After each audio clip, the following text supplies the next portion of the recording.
Қайырлы күн достар, қалайсыздар? Мінекей мынау королевский жасау деп аталады. Бұл Бәйдібек деген жерге кетіп бара жатыр. Бұл жасауы екі жапқышы оюлы болғаннан кейін бұны королевский деп атаймыз. Полностью турецкий велюрдан тігіледі. Мынау екі тартпасы шешіп, ішін бәрін көрсетіп жатқан болатынмын. Ішінің бәрі астарлы хыбы және ішінде кішкене мақтасы болады, яғни жұмсақ болу үшін. Мынау екі бантигі сыйлыққа берілетін. Так, мынау ортопедический жастығы тоже басы жалпайып қалмау үшін арнайға тігілген. Бұл да сыйлыққа жүреді.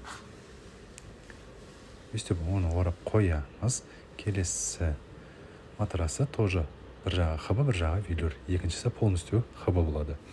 Мынау жамалатын көрпешесі, мынау жастығы. Мінекей. Мынау мамасы отыратын көрпешесі сыйлыққа беріледі тоже. Мынау түбек-шүбек ұлға. Мынау түбекке арналған күленкасы. Түбектің өзі. Бұл да сыйлыққа беріледі. Ешқандай сатып алмайсыз. Мынау өкісі. Бұл да сыйлыққа беріледі. Так, бұны ортасынан бөліп пакетке саламыз. Бәйдібекке жіберу үшін упаковка жасап жатырмыз. Мінекей, енді қазір оның жаздық тюлі. Мінекей.